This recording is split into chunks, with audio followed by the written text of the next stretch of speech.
Glory to God. വീണ്ടും ഒരു പ്രഭാതത്തിൽ നിങ്ങളുടെ മുമ്പാകെ കർത്താവിൻ്റെ മാറ്റമില്ലാത്ത തിരുവെഴുത്തുമായി കർത്താവിനെ അയച്ച ദൈവത്തിൻ്റെ വലിയ സ്നേഹത്തെ ഓർത്ത് ഞാൻ ദൈവത്തിന് നന്ദി പറയുന്നു. ദൈവസാന്നിധ്യം നിറഞ്ഞു നിൽക്കുന്ന ഈ നല്ല പ്രഭാതത്തിൽ ദൈവത്തിൻ്റെ ജീവനുള്ള തിരുവെഴുത്തിനെ കേൾക്കുവാൻ പ്രാർത്ഥനയോടും ആകാംക്ഷയോടും വിശ്വാസത്തോടും പ്രവേശിച്ചിരിക്കുന്ന നിങ്ങൾക്കെല്ലാവർക്കും കർത്താവായ ജീവൻ്റെ ഉടയവനാകുന്ന യേശുക്രിസ്തുവിൻ നാമത്തിൽ എൻ്റെ സ്നേഹവന്ദനം അറിയിക്കുന്നു. എല്ലാവർക്കും ഒരു ശുഭദിനം ഞാൻ ആശംസിക്കുന്നു. ദൈവത്തിൻ്റെ വചന കേൾവിയാൽ നിങ്ങളുടെ ജീവിതം ഏറ്റവും അനുഗ്രഹീതവും നന്മ നിറഞ്ഞതും സ്വൈര്യവും സ്വസ്ഥതയുമുള്ളതായി തീരട്ടെ എന്ന് ഞാൻ ആശംസിക്കുന്നു. എല്ലാ ദിവസവും രാവിലെ 6:30 മണിക്കും വൈകുന്നേരം 6:30 മണിക്കും ഈ യൂട്യൂബ് ചാനലിൽ ഞങ്ങളുടെ മീറ്റിംഗ് നടത്തപ്പെടുന്നു. ആദ്യമായിട്ടാണ് നിങ്ങൾ ആരെങ്കിലും ഈ സന്ദേശം കേൾക്കുന്നതെങ്കിൽ, നിങ്ങൾ ആദ്യമായിട്ടാണ് ഈ ചാനൽ സന്ദർശിക്കുന്നതെങ്കിൽ നിങ്ങൾ ഈ ചാനൽ ഒന്ന് സബ്സ്ക്രൈബ് ചെയ്തേക്കുക. ദിവസവും 2 നേരവും നടക്കുന്ന ഈ മീറ്റിങ്ങിൻ്റെ നോട്ടിഫിക്കേഷൻസ് നിങ്ങൾക്ക് ലഭിക്കണമെങ്കിൽ തൊട്ടടുത്തുള്ള ബെൽ ബട്ടണും കൂടെ പ്രസ് ചെയ്തേക്കുക. നിങ്ങളുടെ പ്രാർത്ഥനാ വിഷയങ്ങൾ വാട്സാപ്പിലൂടെയും കോൾസിലൂടെയും അറിയിക്കേണ്ട നമ്പർ ഇതാണ്. ഇന്നത്തെ നമ്മുടെ ചിന്താവിഷയം കർത്താവിൻ്റെ ആത്മാവ് തന്നിരിക്കുന്നത്, ആത്മീയ വളർച്ച പ്രാപിക്കാൻ ഒരു വ്യക്തി ആഗ്രഹിക്കുന്നുവെങ്കിൽ അതിന് നാം എന്താണ് ചെയ്യേണ്ടതെന്ന് ചുരുക്കമായി സംസാരിക്കാൻ ഞാൻ ദൈവകൃപയിൽ ശരണപ്പെടുന്നു. നിങ്ങളെല്ലാവരും വളരെ പ്രാർത്ഥനയോടെ, ദാഹത്തോടെ, സമർപ്പണത്തോടെ നിങ്ങൾ ഈ തിരുവെഴുത്ത് കേൾക്കാൻ തയ്യാറായാൽ ദൈവത്തിൻ്റെ മഹാകരം നമുക്ക് വേണ്ടി ഇറങ്ങുകയും നമ്മെ ലിഫ്റ്റപ്പ് ചെയ്യുകയും ചെയ്യും. നിങ്ങൾ എത്ര പേർ വിശ്വസിക്കുന്നു, എന്നെ എൻ്റെ കർത്താവ് ഉയർത്തണമെങ്കിൽ ഞാൻ ഒരു ആത്മീയ വളർച്ച പ്രാപിക്കണം?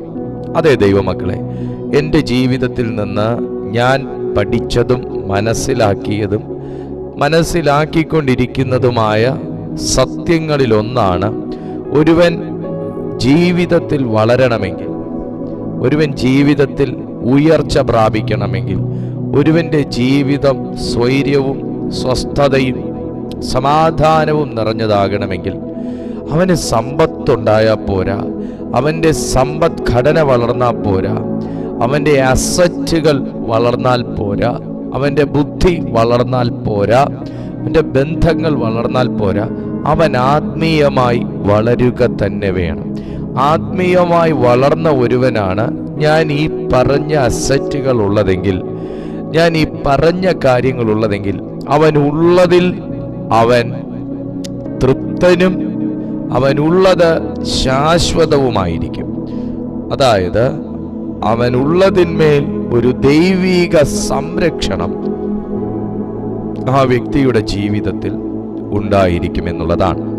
അതുകൊണ്ട് എൻ്റെ ജീവിതത്തിൽ ഞാൻ പഠിച്ച പാഠമാണത്. ഒരുവൻ ആത്മീയ വളർച്ച പ്രാപിക്കാൻ ആഗ്രഹമുണ്ടെങ്കിൽ അതിൻ്റെ അർത്ഥം ദൈവം അവനെ എല്ലാ നിലകളിലും ഉയർത്താനും വളർത്താനും ആഗ്രഹിക്കുന്നു എന്നുള്ളതാണ്. എന്നെ കേൾക്കുന്ന താങ്കളെക്കുറിച്ചും ദൈവത്തിൻ്റെ ആത്മാവ് ആഗ്രഹിക്കുന്നത് താങ്കൾ എല്ലാറ്റിലും വളരണമെന്നുള്ളതാണ്.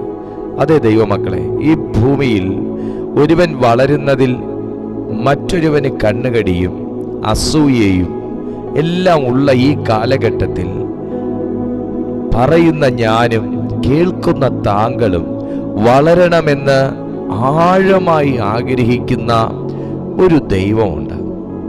ഓ ഹല്ലേലൂയ! ഇന്ന് ആ കർത്താവ് നിങ്ങളോട് സംസാരിക്കുന്ന വചനത്തിനകത്ത്, സുഹൃത്തെ, നിങ്ങളുടെ വളർച്ചയ്ക്ക് ആവശ്യമായ എല്ലാ പോഷണങ്ങളുമുണ്ട് എന്ന് ഞാൻ ആത്മനിറവോടെ നിങ്ങൾക്ക് കൈമാറുകയാണ്. ഞാനൊരു പ്രത്യേക ദൈവ സാന്നിധ്യത്തിലിരുന്നാണ് ഈ സന്ദേശം ഞാൻ നിങ്ങളോട് പറയുന്നത്. എനിക്കറിയാം കർത്താവ് ഇതിന്ന് ഈ സന്ദേശം എനിക്ക് തന്നതിൻ്റെ പിന്നിൽ ഒരുപാട് പേരുടെ വളർച്ചയെ തടയുന്ന അവസ്ഥകളെ ദൈവം റദ്ദ് ചെയ്യാനായി പോകുകയാണ്. എനിക്ക് നല്ല ഉറപ്പുണ്ട്, എന്നെ കേൾക്കുന്ന ആർക്കും തന്നെ മുരടിച്ചു പോകണമെന്ന ഒരാശ ഇല്ല എന്ന് എനിക്ക് ഉറപ്പുണ്ട്. എന്നെ കേൾക്കുന്ന ആർക്കും തന്നെ വളരുന്ന അത്രയൊക്കെ വളർന്നാൽ മതി എന്ന ഒരു കാഴ്ചപ്പാടില്ല എന്ന് എനിക്ക് ഉറപ്പുണ്ട്. ഞാൻ വിളിച്ചു പറയുകയാണ്, പ്രിയപ്പെട്ട സുഹൃത്തെ, താങ്കളെ വളരാൻ അനുവദിക്കാതെ, താങ്കളെ ഉയരാൻ അനുവദിക്കാതെ, താങ്കൾ കേൾക്കുന്ന വചനത്തിൽ നിന്ന് താങ്കളെ മാറ്റിക്കളയുകയും താങ്കൾ ആർജിക്കുന്ന ദൈവശക്തിയെ ചോർത്തിക്കളയുകയും ചെയ്യുന്ന ചില അവസ്ഥകൾ നിങ്ങൾക്കുണ്ട്. നിങ്ങളെ മുൻപോട്ട് പോകാൻ വിടാത്ത തരത്തിൽ എപ്പോഴും പഴമയിലും പാരമ്പര്യത്തിലും കൊണ്ടു കൊടുക്കുന്ന അവസ്ഥകളുണ്ട്. ഇന്ന് ദൈവാത്മാവ് അതിനെ കട്ട് ചെയ്ത് മാറ്റി നിന്നെ മുമ്പോട്ട് പോകാനുള്ള ബലവും ശക്തിയും തകരുന്ന ആത്മീയ ഭോജനം നിന്റെ ഉള്ളത്തിലേക്ക് ദൈവം ഇന്ന് രാത്രി കൈമാറുകയാണ്. ഈ പ്രഭാതത്തിൽ ദൈവാത്മാവ് അത് കൈമാറുകയാണ്. വിശ്വസിക്കുന്നവർ ഇതിനകത്തുണ്ടെങ്കിൽ ഈ ദൈവവചനത്തോടൊന്ന് പ്രതികരിച്ചു തുടങ്ങ്. ഇന്ന് ദൈവം നിങ്ങളുടെ വളർച്ചയെ തടയുന്നതിനെ വെട്ടിമാറ്റുകയാ.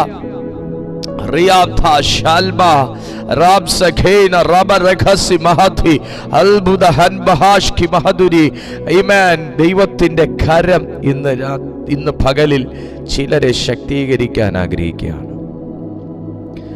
എന്താണ് ആത്മീയ വളർച്ച? ചുരുക്കമായി പറയാം, ഒരു മനുഷ്യൻ ജീവിക്കുന്നത്, ഒരു മനുഷ്യനെ കർത്താവ് സൃഷ്ടിക്കുന്നത് മനുഷ്യന്റെ ആത്മാവിലാണ്. അവൻ ജീവിക്കുന്നത് മനുഷ്യന്റെ ആത്മാവിലാണ്. എന്നാൽ അവൻ സത്യ ദൈവത്തെ അറിഞ്ഞ് ആ ദൈവത്തെ അവന്റെ ജീവിതത്തിലേക്ക് അവന്റെ സർവസ്വവുമായി സ്വീകരിക്കുമ്പോൾ മനുഷ്യാത്മാവിലേക്ക് അവനെ സൃഷ്ടിച്ച ദൈവാത്മാവിന് അനുവാദം കൊടുത്തു എന്ന് ദൈവം മനസ്സിലാക്കുമ്പോൾ, അറിയുമ്പോൾ, അവൻ സ്വീകരിക്കുമ്പോൾ അവന്റെ മനുഷ്യാത്മാവിലേക്ക് ദൈവത്തിന്റെ ആത്മാവ് വന്ന് വാസം ചെയ്യുന്നു. അന്നു മുതൽ അവനൊരാഗ്രഹമുണ്ടാകും, എനിക്ക് ആത്മീയമായി ഒന്ന് വളരണം, എനിക്ക് പ്രാർത്ഥിക്കണം, എനിക്ക് ദൈവവചനം കേൾക്കണം. പ്രതിസന്ധികളെ തരണം ചെയ്യാൻ പ്രാർത്ഥിക്കുന്നതാണ് ഏറ്റവും നല്ല വഴി. ഇത്യാദി കാര്യങ്ങളെക്കുറിച്ച് അവൻ ബുദ്ധിയിലും അവൻ്റെ ജഡത്തിലും ആശ്രയിക്കുന്നതിനേക്കാളും അവൻ കൂടുതലായി ആത്മാവിൻ്റെ കാര്യങ്ങളിലേക്ക് ആശ്രയിക്കുകയും ആത്മാവിൻ്റെ കാര്യങ്ങളെക്കുറിച്ച് ചിന്തിക്കുകയും ചെയ്യുന്ന ഒരുവനെ നോക്കി നമുക്ക് പറയാം, ഇവൻ ആത്മീയ വളർച്ചയ്ക്ക് വേണ്ടി ആഗ്രഹിക്കുകയും പ്രയത്നിക്കുകയും ചെയ്യുന്ന ഒരു വ്യക്തിയാണ്. സുഹൃത്തേ, നിങ്ങളുടെ ജീവിതത്തിലെല്ലാം, എൻ്റെയും ജീവിതത്തിലെല്ലാം പല തരത്തിലുള്ള വളർച്ചകൾ മുരടിപ്പിക്കുന്ന അവസ്ഥകളും അതിനനുബന്ധമായ പ്രശ്നങ്ങളും പ്രതിസന്ധികളും പോരാട്ടങ്ങളും പരാജയം ജീവിതത്തിൽ കൊണ്ടുവരാൻ വേണ്ടി ഭയങ്കരമായിട്ടുള്ള പോരാട്ടങ്ങളും എല്ലാം തന്നെ ജീവിതത്തിലുണ്ട്. പക്ഷെ ഞാൻ നിങ്ങളോട് ചോദിക്കുന്നൊരു കാര്യം, ഈ പോരാട്ടം ഒന്നും തന്നെ ഈ ആഴ്ച തുടങ്ങിയതോ കഴിഞ്ഞ ആഴ്ചയിൽ തുടങ്ങിയതോ കഴിഞ്ഞ മാസം തുടങ്ങിയതോ അല്ല. പോരാട്ടങ്ങളെക്കുറിച്ച് മനസ്സിലാക്കി തുടങ്ങി അന്ന് മുതൽ തന്നെ നമ്മുടെ എല്ലാം ജീവിതത്തിലുള്ള ഒന്നാണ് പോരാട്ടങ്ങളും പ്രതിസന്ധികളും പരാജയ ഭീതിയും ഭീഷണിയും എല്ലാം. എൻ്റെ ചോദ്യവും എൻ്റെ ചിന്തയും ഇതാണ്, എപ്പോഴെങ്കിലുമൊക്കെ ഈ പറയുന്ന പോരാട്ടങ്ങളിലും പ്രതിസന്ധികളിലും തകർച്ചകളിലും ആശങ്കകളിലും ആകുലതകളിലും നമ്മളെ ആരെയെങ്കിലും കർത്താവ് അടിമപ്പെടുത്തിയിട്ടുണ്ടോ? ഇതൊക്കെ നമ്മുടെ ജീവിതത്തെ ബാധിച്ചില്ല എന്ന് പറയുന്നില്ല. ഇതൊക്കെ നമ്മളെ അലട്ടി ഇല്ല എന്ന് പറയുന്നില്ല. ഇതിനെ പ്രതി നമ്മളൊക്കെ കരഞ്ഞു ഇല്ല എന്ന് പറയുന്നില്ല. എൻ്റെ ചോദ്യം ഇതാണ്, നമ്മൾ ഇതിനകത്ത് അടിമപ്പെട്ടു പോയോ? ഇല്ല. ഇത് ഇല്ല എന്ന് സംശയം കൂടാതെ പറയാൻ കഴിയുന്നത് ഒരാത്മീയ പൈതലിന് മാത്രമേ ഉള്ളൂ. അവർ പ്രാർത്ഥിച്ചു വിടുതൽ നേടിക്കാണത്തില്ല. അവരിപ്പോഴും ആ പ്രശ്നങ്ങൾക്കകത്ത് അവർ പല കാര്യങ്ങൾ അവർ സഫർ ചെയ്യുന്നുണ്ടായിരിക്കും.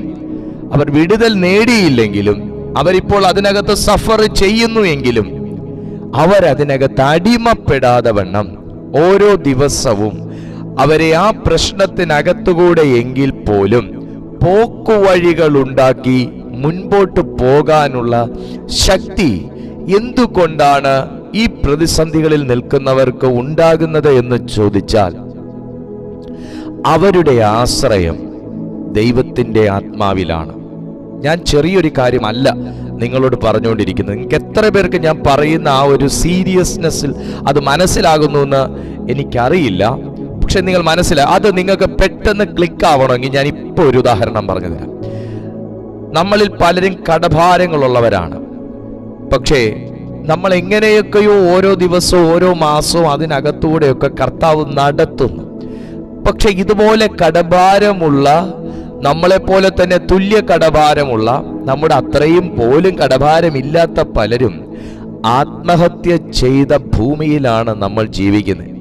വല്ലവിധേനയും ജീവിതം അവസാനിപ്പിക്കാൻ വേണ്ടി മക്കളെയും കൊന്ന് മാതാപിതാക്കളും മരിച്ച ഭൂമിയിലാണ് നമ്മൾ ജീവിക്കുന്നത്.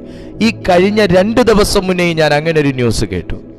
പക്ഷേ എന്തുകൊണ്ട് നമ്മളെയൊക്കെ ദൈവം ആ ചിന്തയ്ക്ക് പോലും ഏൽപ്പിക്കാതെ, ഷാജ് അത് നമ്മുടെ ഉള്ളിൽ വന്ന് പറയാഞ്ഞിട്ടല്ല, ശത്രു അത് നമ്മുടെ ഉള്ളിൽ വന്ന് തരാഞ്ഞിട്ടല്ല, പക്ഷേ അങ്ങോട്ടേക്കൊന്നും നമ്മുടെ ശ്രദ്ധ പോകാതെ നമ്മൾ അതിനകത്ത് ദൈവം വിടുവിക്കുമെന്ന ഉറപ്പോടെ ജീവിക്കുന്നത് എന്തുകൊണ്ടാണെന്ന് ചോദിച്ചാൽ, നിങ്ങൾക്കറിയാമോ ഇല്ലയോ എന്ന് എനിക്കറിയില്ല. പക്ഷെ എന്നെ ആത്മീയമായി വളർത്തുന്ന, ഞാൻ ആത്മീയമായി ശക്തീകരിക്കപ്പെടണമെന്ന് ആഗ്രഹിക്കുന്ന, ഞാൻ ആത്മീയമായി ഉയരണമെന്നും അതിലൂടെ ഞാൻ എൻ്റെ ഭൗതികത്തെ തടയുന്ന സകലത്തെയും ജയിക്കണമെന്നുള്ള ദൈവിക പദ്ധതിയാണ് അതിനകത്ത് കിടക്കുന്നത്. നോക്കൂ, കൊരിന്ത്യർക്ക് എഴുതിയ 1-ാമത്തെ ലേഖനം 13-ാമത്തെ അധ്യായം അതിൻ്റെ 11-ാമത്തെ വാക്യത്തിൽ കർത്താവിൻ്റെ ആത്മാവ് പറയുന്നത് ഇങ്ങനെയാണ്: ഞാൻ ശിശുവായിരുന്നപ്പോൾ ശിശുവിനെ പോലെ സംസാരിച്ചു, ശിശുവിനെ പോലെ ചിന്തിച്ചു, ശിശുവിനെ പോലെ നിരൂപിച്ചു. പുരുഷനായ ശേഷമോ ഞാൻ ശിശുവിനുള്ളത് ത്യജിച്ചു കളഞ്ഞു. ഒരാത്മീയ വളർച്ച പ്രാപിക്കാൻ ആഗ്രഹിക്കുന്ന ഒരു വ്യക്തിയെ സംബന്ധിച്ചിടത്തോളം അവൻ്റെ ജീവിതത്തിൽ ശിശുവിനുള്ളത് ത്യജിച്ചു കളഞ്ഞെങ്കിൽ മാത്രമേ അവന് വളർച്ചയുള്ളൂ. കാരണം ചിന്തകൾക്ക് ആത്മീയ ജീവിതത്തിൽ വലിയ പ്രാധാന്യമുണ്ട്. സംസാരങ്ങൾക്ക് ആത്മീയ ജീവിതത്തിൽ വലിയ പ്രാധാന്യമുണ്ട്. അതാ പൗലോസ് ഇങ്ങനെ തന്നെ എഴുതിയത്: ഞാൻ ശിശുവായിരുന്നപ്പോൾ ശിശുവിനെ പോലെ സംസാരിച്ചു. അപ്പൊ സംസാരങ്ങൾക്ക് ആത്മീയ ജീവിതത്തിൽ വലിയ പ്രാധാന്യമുണ്ട്. ശിശുവിനെ പോലെ ചിന്തിച്ചു, ചിന്തകൾക്ക് ആത്മീയ ജീവിതത്തിൽ വലിയ പ്രാധാന്യമുണ്ട്. ശിശുവിനെ പോലെ നിരൂപിച്ചു, നിരൂപണങ്ങൾക്ക് ആത്മീയ ജീവിതത്തിൽ വലിയ പ്രാധാന്യമുണ്ട്. പുരുഷനായ ശേഷമോ ഞാൻ ശിശുവിനുള്ളത് ത്യജിച്ചു കളഞ്ഞു. ത്യാഗത്തിന് ആത്മീയ ജീവിതത്തിൽ വലിയ പ്രാധാന്യമുണ്ട്. എന്നെ കേൾക്കുന്ന പ്രിയ സുഹൃത്ത്, ആത്മീയ ജീവിതത്തിൽ ആത്മീയ വളർച്ച പ്രാപിക്കാൻ ആഗ്രഹിക്കുന്നു എങ്കിൽ നിശ്ചയമായിട്ടും 1, 2, 3 3 കാര്യങ്ങൾ നിർബന്ധമായി ശ്രദ്ധിക്കുകയും 4-ാമത്തെ കാര്യത്തിൽ നിങ്ങൾ സജീവമാകുകയും ചെയ്യുക. നിങ്ങൾ ഒരു ആത്മീയ വളർച്ചയ്ക്ക് വേണ്ടി ആഗ്രഹിക്കുകയും നിങ്ങളൊരു ശുശ്രൂഷയ്ക്ക് വേണ്ടി വിളിക്കപ്പെട്ടിരിക്കുകയും ചെയ്യുന്ന വ്യക്തിയാണെങ്കിൽ, നിങ്ങൾക്ക് ദൈവത്തിനു വേണ്ടി നിൽക്കണമെന്നും പ്രയോജനപ്പെടണമെന്നും ഒക്കെ ആഗ്രഹം നിങ്ങളുടെ ഉള്ളത്തിൽ അതിയായി ഉണ്ടെങ്കിൽ, പ്രിയപ്പെട്ട ദൈവ പൈതലേ, നമ്മുടെ സംസാരവും നമ്മുടെ ചിന്തയും നമ്മുടെ നിരൂപണങ്ങളും കർത്താവിൻ്റെ ക്വാളിറ്റിക്കൊത്തവണ്ണമായേ പറ്റൂ. അറ്റ് എനി കോസ്റ്റ് നമുക്കങ്ങനെ ആക്കിയെടുത്തേ പറ്റൂ. അതിനകത്ത് കോംപ്രമൈസ് ഇല്ല. കാരണം ബൈബിൾ തന്നെ പറയുന്നു, ഒരുവൻ പുരുഷന്റെ പദവിയിലേക്ക് കയറാതെ പുരുഷന്റെ പ്രായത്തിലും ശൈശവാവസ്ഥയിൽ തുടരുകയാണെങ്കിൽ ദൈവത്തിന് അവനെ ഹോൾഡ് ചെയ്യുന്നതിനും ദൈവത്തിന് അവനെ ഡിപ്പെൻഡ് ചെയ്യുന്നതിനും ദൈവത്തിന് അവനെ അസൈൻ ചെയ്യുന്നതിനും പരിമിതികളുണ്ട്. Glory to Jesus. ഒത്തിരി ഡീപ്പായിട്ട് പോകണമെന്ന് എനിക്ക് ആഗ്രഹമുണ്ട്, പക്ഷെ അതിനുള്ള ടൈമില്ല. സോ നിങ്ങൾ മനസ്സിലാക്കുക, നിങ്ങൾക്കൊരു ആത്മീയ വളർച്ച വേണമെങ്കിൽ നിങ്ങൾ ഇന്ന് മുതൽ ഈ 3 കാര്യം നിങ്ങൾ എഴുതി വെക്കുകയും 4ാമത്തെ കാര്യത്തിൽ നിങ്ങൾ സജീവമാകുകയും ചെയ്യുക. ചിന്തകളിൽ, സംസാരങ്ങളിൽ സാത്താൻ നിന്നെ അലട്ടുന്നത് നീ ആത്മീയമായി വളരരുതെന്നുള്ളതുകൊണ്ടാണ്. ചിന്തകളിൽ സാത്താൻ നിന്നെ അലട്ടുന്നത് നീ ആത്മീയമായി പൊങ്ങി വരരുതെന്ന് അവന് നിർബന്ധമുള്ളത് കൊണ്ടാണ്. നിരൂപണങ്ങൾക്കകത്തും ഓർമ്മകൾക്കകത്തും എല്ലാം തന്നെ പിശാച് നിന്നെ വല്ലാതെ അറ്റാക്ക് ചെയ്യുന്നത് നീ ഒരു രീതിയിലും നീ കയറി വരരുതെന്ന് സാത്താന് നിർബന്ധമുള്ളത് കൊണ്ടും അത് അവന്റെ രാജ്യത്തിന് ഭീഷണിയാണെന്ന് അവന് വ്യക്തമായ ബോധ്യവും ഉള്ളത് കൊണ്ടുമാണ്. എന്നാൽ ഒരാത്മീയനെ സംബന്ധിച്ചിടത്തോളം ചിന്തകളിൽ സാത്താൻ അലട്ടുമ്പോൾ നീ അതിനെ ത്യജിച്ചു കളയാൻ തയ്യാറാകണം. നിരൂപണങ്ങൾക്കകത്ത് സാത്താൻ നിന്നെ അലട്ടുമ്പോൾ അത് കണ്ടറിഞ്ഞ് നീ അത് ത്യജിച്ചു കളഞ്ഞ് വിശുദ്ധിയോടെ മുൻപോട്ട് പോകാൻ തയ്യാറാകണം. സംസാരങ്ങൾക്കകത്ത് സാത്താൻ കയറി വരാനും നിന്റെ ഉള്ളത്തിൽ അതിനുവേണ്ടി ക്രിയകൾ ചെയ്തു തുടങ്ങുമ്പോൾ തന്നെ അവനെ നീ മനഃപൂർവമായും വാക്കുകൾ കൊണ്ട് ത്യജിച്ചു കളയാൻ തയ്യാറാകണം. ഇന്ന് പ്രഭാതത്തിൽ അങ്ങനെ ചെയ്യാൻ ആഗ്രഹിക്കുന്ന ചിലരുടെ മേൽ സ്വർഗീയ ശക്തി വ്യാപരിച്ചു തുടങ്ങുകയാണ്. Oh my God. ആത്മീയ ജീവിതത്തിൽ വളരാൻ ആഗ്രഹിക്കുന്ന ഒരു വ്യക്തി നിർബന്ധമായും ഈ കാര്യങ്ങൾ ചെയ്യണം. നിങ്ങളെ സംസാരിപ്പിക്കാൻ മറ്റ് പലരും കൂടും. നിങ്ങളുടെ വായിൽ പറയാൻ പാടില്ലാത്തത് പറയാൻ വേണ്ടി മറ്റ് പലരും നിങ്ങളെ ഇൻഫ്ലുവൻസ് ചെയ്യും. മറ്റ് പലരുമായിട്ടുള്ള ടെലിഫോൺ കോൺവെർസേഷനിൽ കൂടെ ആയിരിക്കാം നിന്നെ കൊണ്ട് സംസാരിക്കാൻ പാടില്ലാത്തത് സംസാരിപ്പിക്കുന്നത്, ചിന്തിക്കാൻ പാടില്ലാത്തത് ചിന്തിപ്പിക്കുന്നത്, നിരൂപിക്കാൻ പാടില്ലാത്തത് നിരൂപിക്കുന്നത്. നീ ഒറ്റയ്ക്ക് നിന്ന് ഒരിക്കലും ഈ കാര്യങ്ങളൊന്നും ചെയ്തു കൊള്ളണമെന്നില്ല. സാത്താൻ കൂട്ടായി വരും, കൂട്ടായി നിർത്തിക്കൊണ്ട് നിങ്ങളെ കൊണ്ട് ആത്മീയ വളർച്ചയ്ക്കെതിരായിട്ടുള്ള കാര്യങ്ങൾ ചെയ്യിക്കും. നിങ്ങളത് വളരെ സൂക്ഷ്മമായിരിക്കുക. ഓരോ സംസാരവും ഓരോ ബന്ധങ്ങളും വളരെ കെയർഫുള്ളായിട്ട് തന്നെ നിങ്ങൾ പരിശോധിച്ച് ഉറപ്പുവരുത്തുക. ആത്മീയ വളർച്ചയ്ക്ക് സഹായിക്കാത്ത ബന്ധങ്ങളെ നിങ്ങൾ കട്ട് ചെയ്ത് കളയാൻ തയ്യാറാകുക. ആത്മീയ വളർച്ചയ്ക്ക് സഹായിക്കാത്ത ബന്ധങ്ങളെ നിങ്ങൾ ഉപേക്ഷിക്കുക. ആത്മീയ വളർച്ച പ്രാപിക്കാൻ നിങ്ങളെ തടയുന്ന എല്ലാ കാര്യങ്ങളെയും നിങ്ങൾ ഒഴിവാക്കി കളയുക. അതാണ് നിങ്ങളുടെ വിടുതലിന് ഏറ്റവും വേഗത കൂട്ടുന്നത്. The second one, എബ്രായർക്ക് എഴുതിയ ലേഖനത്തിൽ ഒരു അനുഗ്രഹീതമായ വചനമുണ്ട്. എബ്രായർക്ക് എഴുതിയ ലേഖനം 5-ാമത്തെ അധ്യായം 14-ാമത്തെ വാക്യത്തിൽ ഇങ്ങനെ പറയുന്നു: കട്ടിയായുള്ള ആഹാരം നന്മ തിന്മകളെ തിരിച്ചറിവാൻ തഴക്കത്താൽ അഭ്യസിച്ച ഇന്ദ്രിയങ്ങളുള്ളവരായി പ്രായം തികഞ്ഞവർക്കേ പറ്റുകയുള്ളൂ. The second one is ഇന്ദ്രിയങ്ങൾ. But strong meat belong to them that are of full age, even those who by reason of use have their senses exercised to discern both good and evil. നന്മയും തിന്മയും ഇത് രണ്ടും ഒരാത്മീയൻ തിരിച്ചറിഞ്ഞിരിക്കണം. നന്മയെന്ത്, തിന്മയെന്ത്? ഞാൻ കണ്ടെടുത്തോളം നന്മ ചെയ്യാൻ ഏറ്റവും പിശുക്കുള്ള ആൾക്കാരാണ് പൊതുവേ ഉള്ളത്. എന്നാൽ തിന്മയ്ക്ക് ഏറ്റവും മുതിർന്നവരും ധാരാളികളുമായിട്ടുള്ള ആൾക്കാരെ എനിക്ക് നന്നായിട്ടറിയാം. എന്നാൽ നന്മ ചെയ്യുന്ന ഒരു വ്യക്തിയെ സംബന്ധിച്ച് അവന്റെ ജീവിതത്തിൽ ഒരു ക്രൂഷ്യൽ സിറ്റുവേഷനിൽ ദൈവം അവന് നന്മ ചെയ്യാൻ ചിലരെ എഴുന്നേൽപ്പിക്കും. കട്ടിയായുള്ള ആഹാരം നന്മ തിന്മകളെ തിരിച്ചറിവാൻ തഴക്കത്താൽ അഭ്യസിച്ച ഒരു എക്സസൈസിനെ കുറിച്ച് ഇവിടെ ദൈവത്തിന്റെ ആത്മാവ് രേഖപ്പെടുത്തി വെച്ചിരിക്കുകയാണ്. ഇന്ദ്രിയങ്ങളുള്ളവരായി നോക്കുക, ഇന്ദ്രിയങ്ങൾ എന്ന് പറയുന്നത് നമ്മുടെ പഞ്ച ഇന്ദ്രിയങ്ങളെ ഇവിടെ ചൂണ്ടിക്കാണിച്ചുകൊണ്ട് ഈ ഇന്ദ്രിയങ്ങൾക്കകത്തുകൂടെ നന്മയേത്, തിന്മയേത്, ചൂടേത്, തണുപ്പേത്, കട്ടിയേത്, മാർദ്ദവമായതേത്, ഇതെല്ലാം തന്നെ നമുക്ക് വ്യക്തമായി അറിയണമെന്നുണ്ടെങ്കിൽ നീ ആ ഒരു ഏജിലേക്ക് എത്തണം. ആ ഏജിനെ കുറിച്ചാണ് ഇവിടെ പറയുന്നത്.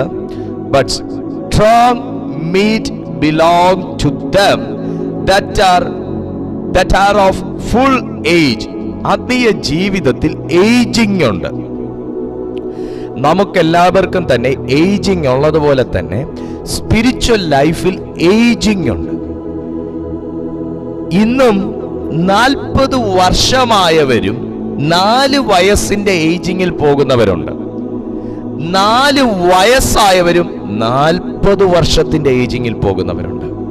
എന്ന് പറഞ്ഞാൽ 4 വയസ്സുകാരന്റെ ദാഹമാണ് അവനെ 40 വയസ്സുകാരന്റെ പക്വതയിലേക്ക് എത്തിക്കുന്നത്.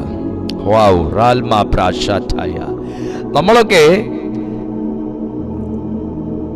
1000 വർഷം പഠിക്കേണ്ട ദൈവവചനങ്ങൾ ഈ പ്രായത്തിൽ പഠിച്ചു കഴിഞ്ഞു, പ്രസംഗങ്ങൾ കേട്ട് കഴിഞ്ഞു. പക്ഷേ കേട്ടതൊന്നും തന്നെ എൻ്റെ പ്രായത്തിന് പക്വത കൂട്ടുന്ന നിലവാരങ്ങളിൽ ഉപയോഗിക്കാൻ എനിക്ക് കഴിയാത്തതിൻ്റെ കാരണം ചില സ്വാർത്ഥ ആവശ്യങ്ങൾക്കും താല്പര്യങ്ങൾക്കും വേണ്ടി മാത്രം തിരുവെഴുത്തുകളിൽ നിന്ന് എന്തെങ്കിലും എനിക്ക് കിട്ടുന്നുണ്ടോ എന്ന് നമ്മളൊക്കെ പരിശോധിക്കുന്നത് കൊണ്ടാണ്. കട്ടിയായുള്ള ആഹാരം നന്മ തിന്മകളെ തിരിച്ചറിവാൻ തഴക്കത്താൽ അഭ്യസിച്ച ഇന്ദ്രിയങ്ങളുള്ളവർക്കായി. നമ്മളൊക്കെ മീറ്റ് കഴിക്കുന്നവരാണ്. ചിക്കൻ നിങ്ങളിൽ പലർക്കും ഇഷ്ടമാണ്. നിങ്ങൾക്ക് ചിക്കൻ ഇഷ്ടമാണ് എന്ന് പറഞ്ഞ് നിങ്ങൾ ആരും മാംസത്തോടുകൂടെ എല്ലും കൂടെ ചവച്ചരച്ച് കഴിക്കാറില്ല. നിങ്ങൾക്ക് ചിക്കൻ ഇഷ്ടമാണ് എന്ന് പറഞ്ഞ് നിങ്ങൾ ആരും വെട്ടി മേടിക്കുന്നതിന്റെ കൂട്ടത്തിൽ ആ ചിക്കന്റെ തലയും വെട്ടിക്കളയുന്ന കാലും കൂടെ ഇട്ടേക്കൂ എന്ന് പറയാറില്ല. കാര്യം എന്താ? നിങ്ങൾക്ക് അതിനകത്തുള്ള നന്മ ഏതെന്നും തിന്മയേതെന്നും എടുക്കേണ്ടതേതെന്നും ത്യജിക്കേണ്ടതേതെന്നും നിങ്ങൾക്ക് അറിവുള്ളത് കൊണ്ടാണ്. ദൈവപൈതലേ, ക്രിസ്തീയ ജീവിതത്തിലും ഇങ്ങനെ തന്നെയാണ്. പുറത്തുനിന്ന് അകത്തേക്ക് വരുന്ന എല്ലാം എന്റെ വളർച്ചയ്ക്കുള്ളതല്ല. പുറത്തു നിന്ന് അകത്തേക്ക് വരുന്നതെല്ലാം എന്റെ ഉയർച്ചയ്ക്ക് സഹായിക്കുന്നതുമല്ല. ആത്മീയ വളർച്ച പ്രാപിക്കാനും ആത്മീയ ജീവിതത്തിൽ നീ ഇടറിപ്പോകാതെ നിലനിൽക്കണമെങ്കിലും ത്യജിക്കേണ്ടതെന്തെന്നും എടുക്കേണ്ടതെന്തെന്നും ശീലിക്കേണ്ടതെന്തെന്നും നിലനിർത്തേണ്ടതെന്തെന്നും വ്യക്തമായി അറിയേണ്ട നിലയിൽ ഒരു ഏജിങ്ങിനു വേണ്ടി നിങ്ങൾ ദൈവസന്നിധിയിൽ പ്രാർത്ഥിക്കുക. കർത്താവ് അതിനായി ആഗ്രഹിക്കുന്നു. നിങ്ങൾക്ക് ജയകരമായ ഒരു ജീവിതം ഉണ്ടാകണമെങ്കിൽ, നിങ്ങൾക്കൊരു അതിശ്രേഷ്ഠമായ ശോഭനമേറിയ ഒരു ആത്മീയ ജീവിതം ഉണ്ടാകണമെങ്കിൽ നിങ്ങളിത് പ്രാക്ടീസ് ചെയ്യുക. അടുത്തത്, നിങ്ങൾ ഒരിക്കലും ബുദ്ധിയിൽ ശിശുക്കളാകരുതെന്ന് ദൈവം ആഗ്രഹിക്കുന്നു. 1 Corinthians chapter 14 verse 20. 1 കൊരിന്ത്യർക്ക് എഴുതിയ ലേഖനം, കൊരിന്ത്യർക്ക് എഴുതിയ 1-ാം ലേഖനം 14-ാമത്തെ അധ്യായം അതിൻ്റെ 20-ാമത്തെ തിരുവചനത്തിലേക്ക് നിങ്ങൾ നോക്കിയാൽ, സഹോദരന്മാരെ, ബുദ്ധിയിൽ കുഞ്ഞുങ്ങളാകരുത്, തിന്മയ്ക്ക് ശിശുക്കളായിരിപ്പീൻ, ബുദ്ധിയിലോ മുതിർന്നവരാകുവിൻ. ബുദ്ധിയില്ലാത്ത ഒരു മനുഷ്യൻ ആത്മീയ ജീവിതത്തിൽ പരാജയപ്പെട്ടു പോകും. പാസ്റ്റർ, ആത്മീയ ജീവിതത്തിൽ ബുദ്ധിക്ക് എന്ത് സ്ഥാനം? ആത്മാവിനല്ലേ സ്ഥാനം? ആത്മീയ ജീവിതത്തിൽ ആത്മാവിന് സ്ഥാനം കൊടുക്കണമെന്ന് താങ്കൾ തീരുമാനിച്ചത് താങ്കൾക്ക് ബുദ്ധിയുള്ളത് കൊണ്ടാണ്. ഞാൻ ബുദ്ധി കൊണ്ടും പ്രാർത്ഥിക്കുന്നു, ഞാൻ ആത്മാവ് കൊണ്ടും പ്രാർത്ഥിക്കുന്നു എന്ന് പൗലോസ്ലീഹ പറയുമ്പോൾ, ആരോട് എന്ത് എവിടെ വെച്ച് പറയണമെന്ന് നിങ്ങൾക്കറിയുന്നത് നിങ്ങൾക്ക് ബുദ്ധിയുള്ളത് കൊണ്ടാണ്. നമ്മൾ ഒരിക്കലും നമ്മുടെ വീട്ടിൽ നമുക്ക് ആത്മാവ് കൊണ്ട് എല്ലാ കാര്യങ്ങളും നമുക്ക് ഡിഫൈൻ ചെയ്യാൻ കഴിയത്തില്ല. എന്നാൽ ആത്മാവില്ലാതെ നിങ്ങൾക്കൊരിക്കലും അവിടുത്തെ കാര്യങ്ങളെ ശരിയായ വണ്ണം ഡിഫൈൻ ചെയ്യാനും ശരിയായ രീതിയിൽ റെമഡി കണ്ടെത്താൻ കഴിയുകയുമില്ല. ഫോർ എക്സാമ്പിൾ, നിങ്ങളുടെ വീട്ടിൽ വളരെ പെട്ടെന്നൊരു തർക്കം വന്നു. ബുദ്ധിയുള്ളത് കൊണ്ടാണ് നിങ്ങൾ ആദ്യം ഇങ്ങനെ ചിന്തിക്കുന്നത്, ഞാൻ കൂടെ സംസാരിച്ചാൽ ഇവിടെ വഴക്കുണ്ടാകും, വഴക്ക് മൂർച്ഛിക്കും. രണ്ടാമത് വീണ്ടും നീ ബുദ്ധി കൊണ്ട് ചിന്തിച്ചാൽ തോന്നും, ഞാൻ മിണ്ടാതിരിക്കുന്നിടത്തോളം കാലം ഇയാൾ അല്ലെങ്കിൽ ഇവൾ വായടയ്ക്കുമെന്ന് തോന്നുന്നില്ല. എന്നാൽ പിന്നെ ഞാനും കൂടെ രണ്ടും പറയാം. ആദ്യത്തെ ബുദ്ധി കറക്റ്റാ. രണ്ടാമത് അതേ ബുദ്ധിയിൽ തന്നെ നിങ്ങൾ ഡിപ്പെൻഡ് ചെയ്യുമ്പോൾ ഉറപ്പായിട്ടും ശത്രു ആ അവസരത്തെ യൂസ് ചെയ്യും. സോ ആദ്യത്തെ ബുദ്ധിയിൽ നിങ്ങൾ ഞാനും കൂടെ, അത് നിങ്ങൾക്ക് ലോകത്തിൽ നിന്ന് നിങ്ങൾ പഠിച്ചതാണ്, നിങ്ങളുടെ അറിവ് കൊണ്ട് നിങ്ങൾ പഠിച്ചതാണ്, നിങ്ങൾക്കുള്ള ജ്ഞാനത്തിൽ നിന്ന് നിങ്ങൾ എടുത്തൊരു ഡിസിഷനാണ്, ഞാനും കൂടെ സംസാരിക്കരുത്. സെക്കൻഡ് വൺ, നിങ്ങൾ ബുദ്ധിയിൽ ആ തീരുമാനം എടുത്തു കഴിഞ്ഞാൽ പിന്നെ നിങ്ങൾ വർക്ക് ചെയ്യേണ്ടത് സ്പിരിറ്റിലാണ്. ആത്മാവിൽ നിറവുള്ളവന് മാത്രമേ ആത്മസംയമനം പാലിക്കാൻ പറ്റത്തുള്ളൂ. അകത്തിരിക്കുന്ന വ്യക്തി, നിങ്ങളുടെ അകത്തു നിന്ന് പ്രശ്നം ഉണ്ടാക്കുന്ന വ്യക്തി പൂർണ്ണമായിട്ടും എല്ലാ ആത്മീയ വസ്ത്രങ്ങളും മാറ്റിക്കൊണ്ട് ജഡത്തിൽ അവർ നിൽക്കുമ്പോൾ, ജഡത്തിൽ സംസാരിക്കുന്നു, ജഡത്തിൽ അവർ പ്രതികരിക്കുന്നു, ജഡത്തിൽ അവർ മുറിവേൽപ്പിക്കാൻ ശ്രമിക്കുമ്പോൾ, നിങ്ങൾ ഒരാത്മീയ വസ്ത്രധാരിയായി നിൽക്കുന്ന സമയം നിങ്ങൾ അതിനകത്തെടുക്കേണ്ട ഒരു ഡിസിഷൻ എന്ന് പറയുന്നത്, ഞാൻ ആത്മാവ് കൊണ്ട് എതിരെ നിൽക്കുന്നവന്റെ സ്പിരിറ്റിനെ വെട്ടണം. Come on. ഇന്ന് മുതൽ നിങ്ങളത് പ്രാക്ടീസ് ചെയ്യാൻ തയ്യാറാകുക. നിങ്ങളോട് കയർക്കുന്ന ഒരു വ്യക്തി ഒരിക്കലും ആത്മീയനായിട്ടല്ല നിങ്ങളുടെ മുമ്പിൽ നിൽക്കുന്നത്. ആള് ഭയങ്കര അന്യഭാഷയ്ക്ക് ഡോക്ടറേറ്റ് എടുത്ത വ്യക്തിയായിരിക്കാം. ആൾക്കറിയാത്ത ചേർച്ച് കാണത്തില്ല, ആൾക്കറിയാത്ത ദൈവദാസന്മാരും പ്രോഫറ്റും കാണത്തില്ല.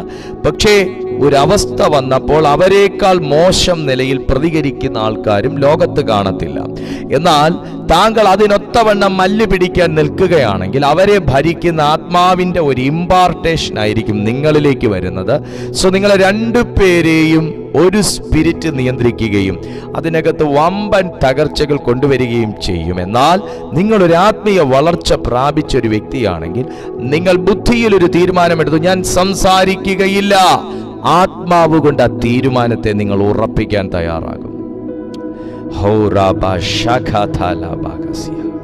നിങ്ങൾക്ക് എത്ര പേർക്ക് ഞാൻ പറയുന്ന കാര്യം മനസ്സിലാകുന്നുണ്ട്? ആത്മീയ വളർച്ച എന്ന് പറയുന്നത് അതൊരിക്കലും വളരെ ഈസി ആയിട്ട് നമുക്ക് ചെയ്യാൻ കഴിയുന്ന ഒരു കാര്യമല്ല. സഹോദരന്മാരെ, ബുദ്ധിയിൽ കുഞ്ഞുങ്ങളാകരുത്, തിന്മയ്ക്ക് ശിശുക്കളായിരിക്കും. നിങ്ങൾക്ക് തിന്മയായിരിക്കാം ഓപ്പോസിറ്റ് നിൽക്കുന്ന വ്യക്തി ചെയ്യുന്നത്, പക്ഷേ നിങ്ങൾ ശിശുക്കളായിരിക്കും. അദ്ദേഹം എന്നെ ഒരു വാക്ക് പറഞ്ഞ് മുറിവേൽപ്പിച്ചെങ്കിൽ ഇന്ന് സൂര്യൻ അസ്തമിക്കുന്നതിനകം 5 വാക്ക് പറഞ്ഞ് ഞാൻ അയാളെ മുറിവേൽപ്പിക്കും. ചെയ്യല്ല. തിന്മയ്ക്ക് ശിശുക്കളായിരിപ്പീൻ, ബുദ്ധിയിലോ മുതിർന്നവരായിരിപ്പീൻ. ആത്മീയ വളർച്ച ആഗ്രഹിക്കുന്നു. അതാ ഞാൻ പറഞ്ഞത്, തുടക്കത്തിൽ വായിച്ചത്, നമ്മുടെ ആത്മീയ ജീവിതത്തിൽ സംസാരത്തിന്, ചിന്തയ്ക്ക്, നിരൂപണങ്ങൾക്ക്, ത്യാഗത്തിന് എല്ലാം തന്നെ കർത്താവ് ഒത്തിരി മാർക്കുകൾ തരുന്നുണ്ട്. ദ ലാസ്റ്റ് വൺ, വചനത്താൽ ശക്തരായിരിക്കണം. ദുഷ്ടനെ ജയിക്കണമോ? നിങ്ങൾ വചനത്താൽ ശക്തരായിരിക്കണം എന്ന് ദൈവാത്മാവ് ആഗ്രഹിക്കുകയാണ്. യോഹന്നാന്റെ 1-ാം ലേഖനം 2-ാമത്തെ അധ്യായം അതിൻ്റെ 13-ഉം 14-ഉം വാക്യങ്ങൾ വായിക്കുമ്പോൾ, പിതാക്കന്മാരെ, ആദ്യം മുതലുള്ളവനെ നിങ്ങൾ അറിഞ്ഞിരിക്കയാൽ നിങ്ങൾക്കെഴുതുന്നു. നമ്പർ 1, ആദ്യം മുതലുള്ളവനെ നിങ്ങൾ അറിയണം.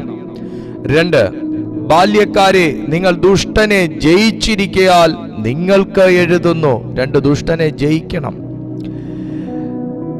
കുഞ്ഞുങ്ങളെ, നിങ്ങൾ പിതാവിനെ അറിഞ്ഞിരിക്കയാൽ ഞാൻ നിങ്ങൾക്ക് എഴുതിയിരിക്കുന്നു. നിങ്ങൾ പിതാവിനെ അറിയണം. പിതാക്കന്മാരെ, ആദ്യം മുതലുള്ളവനെ നിങ്ങൾ അറിഞ്ഞിരിക്കയാൽ ഞാൻ നിങ്ങൾക്ക് എഴുതിയിരിക്കുന്നു. വീണ്ടും അത് പറയുക 14-ാമത്തെ വാക്യത്തിൽ, നിങ്ങൾ ശക്തരാകയാലും, നെക്സ്റ്റ് വൺ, നിങ്ങൾ ശക്തരാകണം. ദൈവവചനം നിങ്ങളിൽ വസിക്കയാലും, നിങ്ങളിൽ ദൈവവചനം വസിക്കണം. നിങ്ങൾ ദുഷ്ടനെ ജയിച്ചിരിക്കയാലും, നിങ്ങൾ ദുഷ്ടനെ ജയിക്കണം. ഞാൻ നിങ്ങൾക്ക് എഴുതിയിരിക്കുന്നു. എന്ത് പവർഫുൾ സ്റ്റേറ്റ്മെന്റ് ആണ് യോഹന്നാൻ അവിടെ എഴുതിയേക്കുന്നതെന്ന് കണ്ടോ? തിരുവെഴുത്ത് ആർക്കുള്ളതാണ് ദൈവമക്കളെ? ആത്മീയ ജീവിതം ആർക്കുള്ളതാണ്? തിരുവെഴുത്തും ആത്മീയ ജീവിതവും ഒരു ദൈവ പൈതലിനുള്ളതാണ്. ആരാണ് ഒരു ദൈവ പൈതൽ? യോഹന്നാൻ അവിടെ പറയുന്നുണ്ട്. ആരാണ് ആത്മീയൻ? പ്രസംഗിക്കുന്നവനാണോ ആത്മീയൻ? പള്ളി പോകുന്നവനാണോ ആത്മീയൻ? വചനം വായിച്ചു കൊടുക്കുന്നവനാണോ ആത്മീയൻ? ഞാൻ പറയുന്നത് മൂന്നുമല്ല. തിരുവെഴുത്ത് പ്രകാരം ജീവിക്കാൻ തയ്യാറാകുകയും ആത്മാവിന് ജീവിതത്തിൽ ഇടം കൊടുക്കുകയും ചെയ്യുന്നവൻ മാത്രമാണ് ആത്മീയൻ. ആരാണ് ആത്മീയൻ? നോക്കൂ, പിതാക്കന്മാരെ. അപ്പോ അവിടെ പ്രായം മുതിർന്നവനല്ല ആത്മീയൻ. ആരാണ് ആത്മീയൻ? പിതാക്കന്മാർ എന്ന് വിളിക്കുമ്പോ അവിടെ ആത്മീയ ജീവിതത്തിൽ മുതിർന്നവരാണ്. അവിടെ ആത്മീയ ജീവിതത്തിൽ പിതാക്കന്മാരുടെ സ്ഥാനത്തിൽ നിൽക്കുന്നവർ, ആത്മീയ ജീവിതത്തിൽ മുതിരാത്തവരുണ്ടല്ലോ. എന്നാൽ ഇവിടെ യോഹന്നാൻ അഡ്രസ് ചെയ്യുന്നത്, യോഹന്നാൻ ഇത് എഴുതുന്നത് ആത്മീയ ജീവിതത്തിൽ മുതിർന്നവർക്കാണ്. ആദ്യം മുതലുള്ളവനെ അറിഞ്ഞവൻ. 2, ബാല്യക്കാരെ വിളിക്കുന്നു, ദുഷ്ടനെ ജയിച്ചിരിക്കുന്ന ബാല്യക്കാരൻ. 3, കുഞ്ഞുങ്ങളെ വിളിക്കുന്നു, പിതാവിനെ അറിഞ്ഞ കുഞ്ഞുങ്ങൾ. ഇവർക്ക് 3 പേർക്കും എഴുതുന്നു. 3 പേർക്കും എഴുതുന്നു. തിരുവെഴുത്ത് ആർക്കാണ് ഉപയോഗിക്കാൻ കഴിയുക? അതാണ് അവിടെ ആ എഴുത്തിന്റെ അർത്ഥം. ഒരാത്മീയ പൈതലെ, നിനക്ക് തിരുവെഴുത്തുകൾ ഉപയോഗിക്കാൻ കഴിയുന്നത്, തിരുവെഴുത്തിലെ വാക്യങ്ങൾ പറഞ്ഞ് നിനക്ക് പ്രാർത്ഥിച്ച് കൽപ്പിക്കാൻ കഴിയുന്നത്, സാത്താനോട് കൽപ്പിക്കാൻ കഴിയുന്നത്, താങ്കൾ നിശ്ചയമായും ഒരാത്മീയ വളർച്ച പ്രാപിക്കുമ്പോൾ മാത്രമാണ്. നിങ്ങൾ ആത്മീയ വളർച്ചയ്ക്ക് നിങ്ങൾ തയ്യാറാകുക. ആത്മീയ വളർച്ചയെ നിങ്ങൾ ഇഷ്ടപ്പെടുക. ഭൗതികവും ബാക്കി കാര്യങ്ങളും എല്ലാം നിങ്ങൾ സെക്കൻഡറി ആക്കി വെക്കുക. പ്രൈമറി ഇമ്പോർട്ടൻസ് നിങ്ങൾ ആത്മീയ ജീവിതത്തിന് കൊടുക്കുക. ദൈവമക്കളെ, ആത്മീയ ജീവിതത്തിൽ നിൽക്കുന്നത് ഭൗതികം ഉണ്ടാക്കാനല്ല. നിങ്ങൾ ആദ്യം അത് മനസ്സിലാക്കുക. ആത്മീയ ജീവിതത്തിൽ നിൽക്കുന്നത് സമ്പന്നനാകാനല്ല. നീ ആത്മീയ ജീവിതത്തിൽ നിൽക്കുമ്പോൾ നീ സമ്പന്നനായിക്കോളും, നിന്റെ ഭൗതികമൊക്കെ അനുഗ്രഹിക്കപ്പെട്ടോളും. പക്ഷെ ഒരിക്കലും നിന്റെ ആത്മീയ ജീവിതം സമ്പന്നതയ്ക്ക് വേണ്ടിയിട്ടാകരുത്. Glory to Jesus. നിശ്ചയമായിട്ടും ആത്മീയ ജീവിതത്തിന് സമ്പത്ത് ആവശ്യമാണ്. മിനിസ്ട്രിക്ക് സമ്പത്ത് ആവശ്യമാണ്. നമ്മുടെ മക്കളെ പഠിപ്പിക്കാൻ സമ്പത്ത് ആവശ്യമാണ്. അതിലൊന്നും നോക്കരുത് നല്ല പാസ്റ്റർ പറയുന്നത്. ഞാൻ പറഞ്ഞത് ആത്മീയ ജീവിതം സമ്പത്ത് ഉണ്ടാക്കാൻ വേണ്ടിയാകല്ല. Glory to Jesus. നിങ്ങൾ ആത്മീയ വളർച്ചയ്ക്ക് നിങ്ങൾ താല്പര്യം കാണിക്കുമെങ്കിൽ, ആത്മീയ വളർച്ചയ്ക്ക് നിങ്ങൾ താല്പര്യം കാണിക്കുമെങ്കിൽ കർത്താവ് നിങ്ങളെ സഹായിക്കും അതിന്. അതേ ദൈവമക്കളെ, ഇന്ന് പ്രഭാതത്തിൽ പക്ഷെ എനിക്ക് ഒത്തിരി ആഗ്രഹമുണ്ട് ആത്മീയ ജീവിതത്തിൽ വളരാൻ. പക്ഷെ എന്നെ പലതും പുറകിലോട്ട് വലിക്കുന്നു, എന്നെ അനുവദിക്കുന്നില്ല. എൻ്റെ ഡിസിഷൻസിനെ ഒക്കെ അവൻ മെതിച്ചു കളയുന്നു. എന്നെ ചിലപ്പോഴൊക്കെ എന്നെ ഒരു ജഡമാക്കി അവൻ മാറ്റുന്നു എന്നൊക്കെ വേദനയിൽ ഇരിക്കുന്നവർ ഇതിനകത്തുണ്ട്. ഞാൻ അവരെ നോക്കി ആത്മനിറവിൽ പറയുകയാണ്, സഹോദരങ്ങളെ, ഞാൻ ഇന്ന് പറഞ്ഞ ഈ പോയിന്റ് നിങ്ങൾ ഓർത്ത് വെക്കുക. കഴിയുമെങ്കിൽ നിങ്ങൾ നോട്ട് ചെയ്യുക, കുറിച്ചെടുത്ത് നിങ്ങൾ ഈ വചനം വായിച്ച് നിങ്ങൾ ഒരു ഡിസിഷൻ എടുക്കുക. ശത്രുവിനോട് എതിർത്ത് നിൽക്കുക. ദൈവം നിങ്ങളെ സഹായിക്കും. ഒരുവൻ വളരാൻ ആഗ്രഹിക്കുന്നുവെങ്കിൽ കർത്താവ് അതിന് സഹായിക്കാൻ ശക്തനാണ്. ആത്മീയ ജീവിതത്തിൽ സംസാരത്തിന് പ്രാധാന്യമുണ്ട്, ചിന്തകൾക്ക് പ്രാധാന്യമുണ്ട്. Glory to God. നിരൂപണങ്ങൾക്ക് പ്രാധാന്യമുണ്ട്. നിങ്ങൾ നന്മ തിന്മകളെ തിരിച്ചറിയാൻ തക്കവണ്ണം തികഞ്ഞ അഭ്യാസമുള്ളവരായിരിക്കണം. എല്ലാ കണ്ണുകളും ദൈവസന്നിധിയിൽ അടയട്ടെ. സ്വർഗീയ പിതാവേ, ഞാൻ ഈ ജനത്തിനായി പ്രാർത്ഥിക്കുന്നു. ഇന്ന് പ്രഭാതത്തിൽ ഈ കേട്ട തിരുവെഴുത്ത് പോലെ ഇവർക്ക് ജീവിതത്തിൽ ശോഭിക്കാൻ, പ്രയോജനപ്പെടാൻ, കർത്താവെ, ആത്മീയ ജീവിതത്തിൽ ഒന്ന് വളരാൻ ദൈവം ഇവർക്ക് ശക്തിയും കൃപയും ഏകണമേ എന്ന് പ്രാർത്ഥിക്കുന്നു. സ്വർഗീയ ശക്തിയാൽ ഇവരെ നിറച്ച് ഇവരുടെ മുമ്പോട്ടുള്ള ഗമനാഗമനങ്ങളെ കർത്താവ് അനുഗ്രഹിക്കണമേ. ദൈവിക സാന്നിധ്യം ഇവരുടെ മേൽ പകർന്നിവരെ ശക്തീകരിക്കണമേ. ഒരു വളർച്ചയ്ക്കായി ഇവർ കൊതിക്കുമ്പോൾ എൻ്റെ ദൈവം ഇവരെ അതിനായി ശക്തീകരിക്കണമേ, ഇവരെ വളർത്തണമേ. ഇവരുടെ വളർച്ചയെ തടസ്സപ്പെടുത്തുന്ന എല്ലാ തിന്മയുടെ അരൂപികളെയും യേശുവിൻ്റെ നാമത്തിൽ ഞങ്ങൾ ശാസിക്കുകയാണ്. ഒരു ജയം ഇവരുടെ ജീവിതത്തിൽ ഉണ്ടാകട്ടെ. മഹത്വം അവിടുന്ന് എടുത്താട്ടെ. പ്രാർത്ഥന കേട്ടിരിക്കാൻ സ്തോത്രം. യേശുവിൻ നാമത്തിൽ തന്നെ ആമേൻ. ഈ വീഡിയോയ്ക്ക് ഒരു ലൈക്ക് കൊടുക്കുക, മറ്റുള്ളവർക്കും കൂടെ ഷെയർ ചെയ്യുക. എല്ലാ ദിവസവും രാവിലെ 6:30 വൈകുന്നേരം 6:30 ഞങ്ങളുടെ മീറ്റിംഗ് ഉണ്ട്. ഈ ചാനൽ ആദ്യമായിട്ടാണ് കാണുന്നതെങ്കിൽ നിങ്ങൾ സബ്സ്ക്രൈബ് ചെയ്യുക, അടുത്തുള്ള ബെൽ ബട്ടണും കൂടെ അമർത്തുക. ദൈവം നിങ്ങളെ സഹായിക്കട്ടെ. ഞങ്ങളുടെ ഫാസ്റ്റിംഗ് പ്രയറിനെയൊക്കെ സപ്പോർട്ട് ചെയ്യാനും അതുപോലെ ഞങ്ങളുടെ ഈ വെർച്വൽ മീറ്റിങ്ങിനെ നിങ്ങൾ സാമ്പത്തികമായി സഹായിക്കാൻ ആഗ്രഹിക്കുന്നെങ്കിൽ ഈ ഡീറ്റെയിൽസ് നിങ്ങൾ നോട്ട് ചെയ്യുക. നിങ്ങളുടെ ഓരോ കൈത്താങ്ങുകളും ഞങ്ങളുടെ മിനിസ്ട്രിയെ കൂടുതൽ പരിപോഷിപ്പിക്കുകയും കൂടുതൽ അതിൻ്റെ വളർച്ചയ്ക്കായി വേഗത കൂട്ടുകയും ചെയ്യുമെന്നും കൂടെ ഞാൻ ഓർമ്മിപ്പിക്കുന്നു. ഈ മാസം കഴിയുന്നതിന് മുന്നേ നമുക്ക് ഫാസ്റ്റിംഗ് പ്രെയർ വെക്കണമെന്നൊക്കെ ആഗ്രഹിക്കുന്നു. നിങ്ങളുടെ ആത്മാർത്ഥമായ പ്രാർത്ഥനാ സഹകരണങ്ങളെല്ലാം തന്നെ ഞങ്ങൾ എക്സ്പെക്റ്റ് ചെയ്യുന്നു. ദൈവം നിങ്ങളെല്ലാ നിലയിലും അനുഗ്രഹിക്കട്ടെ, വർദ്ധിപ്പിക്കട്ടെ, സമാധാനത്തോടെ നടത്തട്ടെ. God bless you. എല്ലാവർക്കും ഒരു അനുഗ്രഹീതമായ ശുഭദിനം ഞാൻ ഒരിക്കൽ കൂടെ ആശംസിക്കുന്നു. സർവശക്തനായ ദൈവം നിങ്ങളെ അനുഗ്രഹിക്കട്ടെ. God bless you.